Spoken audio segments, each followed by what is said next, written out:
Hello everyone, this is Vinod Dhankhed and welcome back to my YouTube channel #CommerceWise। तो class 12th accountancy book कर रहे हैं company accounts और इसका chapter 7 working है issue of shares. तो अभी जो अपनी प्लेलिस्ट है वो इसी चैप्टर की चल रही है।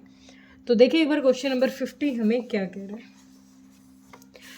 Journalise the following transaction in the books of Poonam limited. हमें सिर्फ जनरल बनाना है, ठीक है, जनरल एंट्रीज करनी है। 200 shares of 10 each issued at a premium of 5 each payable with allotment।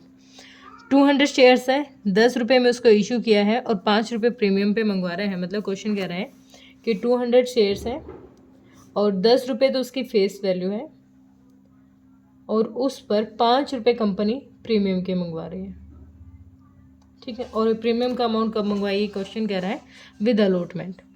Were forfeited, इनको कर दिया forfeit for the non payment of allotment money of 8 पर शेयर इंक्लूडिंग प्रीमियम। क्या कह रहा है क्वेश्चन कह रहा है 200 शेयर्स को फॉरफिट कर दिया है। क्यों? क्योंकि 200 शेयर पर 8 रुपये हमारे किसके नहीं आए हैं, अलॉटमेंट के नहीं आए हैं।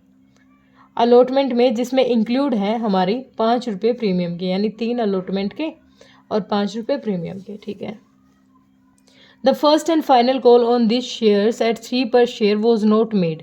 अब ये मंगवाई ही नहीं गई है, जो 3 रुपये हमारे फर्स्ट और फाइनल कॉल के थे ये मंगवाई नहीं गई। देखो ये इतनी बातें हमें क्यों बताई गई हैं। देखो ये टोटल फेस वैल्यू 10 रुपये है, 5 प्रीमियम अलॉटमेंट पे आ गया है, ठीक है। और 3 रुपये क्वेश्चन कह रहा है अलॉटमेंट पर है। अगर 3 अलॉटमेंट पर है और कॉल्स का अमाउंट भी बता दिया क्वेश्चन ने 3, तो 3 अलॉटमेंट 3, ये एप्लीकेशन पर कितना आया होगा, 6 रुपये आगे होंगे, क्योंकि 3 3 6 और 4 रुपये हमारे एप्लीकेशन पे आगे होंगे। क्योंकि टोटल हमें कितना पूरा करना है, 10 रुपये पूरे करने हैं। 4 एप्लीकेशन पर आगे, 3 अलॉटमेंट पर आगे और 3 कॉल्स का, तो टोटल अमाउंट हो गया 10 और 5 रुपये प्रीमियम के अलॉटमेंट पे आ चुके हैं। तो टोटल 15 रुपये की पेमेंट हमारी एडजस्ट हो गई है। फिर आगे क्वेश्चन कह रहा है द फॉरफिटेड शेयर वर री इशूड एट 12 पर शेयर फुल्ली पेड। अब 10 रुपये का शेयर था और कंपनी ने 12 रुपये में इशू कर दिया। इस वैल्यू को भी समझाएंगे। पहले तो इनको फॉरफिट किया है और फिर री इशू किया है इन्हीं शेयर्स को, कितने में, 12 रुपये में। फेस वैल्यू से 2 रुपये ज़्यादा, फेस वैल्यू 10 है, 2 रुपये जो ज़्यादा मंगवा रहा है वो सिक्योरिटी प्रीमियम रिजर्व के मंगवाएगा। अब एंट्री से समझते हैं। पहले जब क्वेश्चन ने इसको फॉरफिट किया होगा तो फर्स्ट एंट्री हमारी क्या हुई होगी, share capital account debit, capital account debit. अब देखो टोटल क्वेश्चन को कितनी पेमेंट मंगवानी थी। क्वेश्चन को टोटल अमाउंट चाहिए था हमारा कितने शेयर्स पे, 2 शेयर्स पे। 4 रुपये तो हमारे किसके मंगवाने चाहिए थे, एप्लीकेशन के। 4 3 7 अलॉटमेंट के और 3 यानी 10 रुपये कंपनी को किसके मंगवाने चाहिए थे, हमारे फेस वैल्यू की टोटल अमाउंट इतनी मंगवानी थी। तो देखो टोटल हमारा क्या कह रहा है क्वेश्चन, 10 रुपये प्रीमियम का था। लेकिन अब क्वेश्चन कहता है कि ये पैसा कंपनी ने मंगवाया ही नहीं, ये कॉल्स मंगवाई नहीं है। तो अगर ये कॉल्स आई नहीं है तो कंपनी कितने रुपए का शेयर मान रही है। अब 4 रुपये ये एप्लीकेशन के, 3 अलॉटमेंट के, टोटल अभी 7 रुपये हैं जो इन शेयर्स पे वर्किंग अमाउंट है। मतलब जो 200 शेयर्स हैं उस पे कंपनी को शेयर कैपिटल का कितना अमाउंट मंगवाना था, 1400 मंगवाना था। क्योंकि 7 रुपये के हिसाब से 3 रुपये तो कंपनी ने मंगवाया ही नहीं।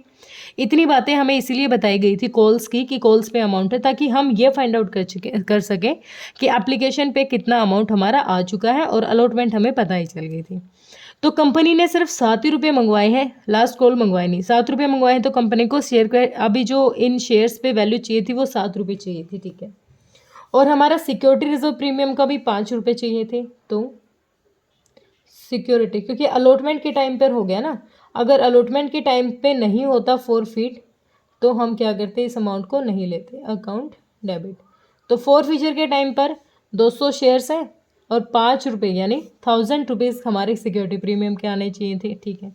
क्या नहीं आया, यहाँ क्या लिखते हैं हम, जो अमाउंट नहीं आया। तो शेयर अलॉटमेंट का अमाउंट हमारा नहीं आया है, क्योंकि कॉल्स तो मंगवाई नहीं है और एप्लीकेशन का अमाउंट पहले आ गया होगा। तो कॉल्स पे कितना नहीं आया, 8 रुपये नहीं आए। तो 200 का 8 यानी 200 × 8 यानी ये ब्रैकेट में लिख रही हूँ, टोटल अमाउंट कितना आ जाएगा हमारा 1600, ठीक है। 1600 ऐसा अमाउंट है जो इन्होंने पे नहीं किया। तो कंपनी फॉरफिट कितना कर देगी, शेयर फॉरफिचर में कितना डालेगी, शेयर फॉरफिचर अकाउंट, कितना अमाउंट डाल देगी भाई, 1600 की अमाउंट दे नहीं पाए, लेकिन उन्होंने एप्लीकेशन पर 4 रुपये तो दिए हैं, 200 + 4 यानी 800 अमाउंट ऐसा है जो कंपनी क्या कर सकती है, इसका फोरफीट कर सकती है। ठीक है, तो नरेशन क्या हो जाएगी, बीइंग 200 शेयर्स फोरफिटेड,